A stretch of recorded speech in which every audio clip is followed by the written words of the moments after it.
Thank you. Thanks to Stop the War for inviting me. I visited Libya twice over the past 6 months of the crisis. The first time I was on a peace mission, and the second time I was a correspondent for Press TV, and I also did some reporting for Russia Today. I left just after the so-called fall of Tripoli, and I was there during that horrendous week of the fighting in Tripoli. Dan, I think, really well contextualized how the war in Libya is a war on Africa. But I'd just like to add something. Dan mentioned how NATO have been targeting the over 100,000 soldiers in Libya, but there were also thousands of ordinary men and women. There were a lot of women who volunteered since the beginning of the crisis to defend their country, and they were armed by the government. And during that week in Tripoli when the fighting began, I witnessed how ordinary men and women took up the weapons that they had been trained to use during that 6 months to defend their country. So I'm going to, as a journalist, I'm going to talk a little bit about the role of the media, and this has been an incredible media war.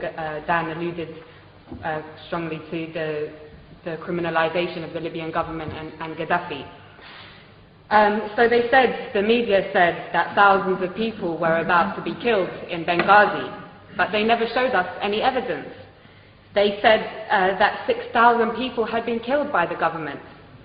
Human rights organizations have confirmed that approximately 250 have died from both sides. They said that the Libyan government was attacking its own people from the air, and Russian intelligence satellites have since shown us that this was impossible. They said that the government was hiring mercenaries from elsewhere in Africa. They never showed us the evidence. Instead, we saw the videos of black Libyans and other black Africans being lynched in public squares by NATO's ground troops, the rebels, with scores of people filming on their mobile phones and Western special forces looking on. They said that Gaddafi was hated by his people, but they never showed us the 1.7 million people in a country of 6 million in Green Square on July the 1st, or the masses in Tarhuna, in Sabha, in Beni Walid, in Sirte, and across the country who demonstrated to pledge their allegiance to their leader and to the Jamahiriya. They never showed us the masses, as I said, of ordinary men and women who had accepted the government's offer of weapons to defend their families, neighborhoods, and country from people who wished to condemn them to enslavement, to imperialism. They said they were targeting Gaddafi's military forces. They ignored the 33 children, 32 women, and 20 men who I saw buried in the small and traditional port town of Majer in Zlitan in early August. They said on August 20th or the 21st that Tripoli fell without resistance. But they didn't tell us that in 12 hours alone, 1,300 people were massacred in that city and 900 were injured. They said that Tripoli fell without resistance, and that Saif al-Islam had been arrested and captured, and that Gaddafi's compound Bab al-Ziza was taken by the rebels. But despite that, Saif al-Islam himself showed up in the hotel where I was trapped and took a group of journalists outside to see with their very own eyes. They didn't show us the thousands of people filling Bab al-Ziza and the streets of Tripoli waving the green flag on the night of August the 22nd. They said that Tripoli fell without resistance. But they didn't show us that in the 24 hours after those journalists from all the West's major networks had seen that site, that Bab al-Ziza alone was pounded 63 times with NATO bombs. They didn't show us how all the gatherings of the people to defend their capital from those who wished to send them back to the times of colonial puppet King Idris were attacked with missiles and Apache gunships. They didn't show us how the brave people of Abu Slim, the poorest area in Tripoli, and the staunchest area of support for Gaddafi, resisted for 5 days until on August 24th, NATO attacked anything that moved and piles of bodies lined the streets. They told us that the country was liberated. 6 weeks later, the rebels have conceded that they won't be able to move their headquarters to the capital. And that the rebels have confirmed, I think it was today, that they won't be able to take Bani Walid, and Sirte also remains strong. So, Gaddafi, mass murderer, hated by his people so much that they would beg NATO to bomb their own country, hated so much that the capital city fell without resistance.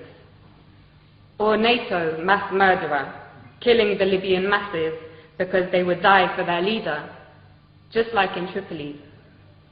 I know which one we have mountains of evidence for. In fact, there is so much evidence that even the Conservative Party's own mouthpiece, The Telegraph, has been unable to hide from it. Amongst their numerous reports showing that the rebels lack the popular support that Gaddafi enjoys, one article published this week reported what I heard throughout my stay in Tripoli. A resident of Sirte, Susan Farjan, said, "We lived in democracy under Muammar Gaddafi. He was not a dictator. I lived in freedom. Libyan women had full human rights. It isn't that we need Muammar Gaddafi again, but we want to live just as we did before." In the same article, 80-year-old Mabrouka says, "Life was good under Gaddafi. We were never afraid." Again, in the same article, another elderly lady says, "They are killing our children. Why are they doing this? For what? Life was good before." And yet another says, "Everyone loves Gaddafi, and we love him because we love Libya. Now the rebels have taken over, we might have to accept that, but Muammar will always be in our hearts." The spectacular U-turn of Al Jazeera, from being a somewhat critical voice of imperialism's wars of aggression in Iraq, Afghanistan, and Palestine, to being an open facilitator of the same aggression against Libya, Syria, and even now the progressive nations of Latin America, was perhaps the greatest propaganda trick I have seen in my lifetime. Co-opting the support of their faithful Arab viewers in the West, whose voices garnered particular prominence during the fashionable so-called Arab Spring, was an important move in order to get all progressive circles in the West to join in the essential criminalization of Gaddafi, when those very circles should have, in contrast, been elevating the status of the not-so-fashionable Libyan Jamahiriya and learning from it. Now all cards are on the table. Al Jazeera's Director General Wada Kanfar has resigned following the release of WikiLeaks cables, which revealed he has been taking orders from none other than the CIA. He has been replaced by a member of the Qatari royal family, which has been heavily engaged in the war against its fellow Arab brothers and sisters in Libya. But despite the role of Al Jazeera being clear as day now, it continues to get away with the same tricks of tugging on the liberal heartstrings of westernized audiences with its stories about how people in sovereign states of the global south's greatest tragedy is their lack of Western democracy, never mind that it has failed in the West. But despite Al Jazeera's interest in championing this ideology is obviously straightforward. It hosts the United States' largest military base in the Middle East, CENTCOM, and they are, of course, close friends. Leaving the Rixos Hotel, where I had been trapped for 5 days, was the most surreal and probably the worst day of my life. It was a bad day. The safe, secure, welcoming city, full of life and warmth that I had driven through days previously had transformed.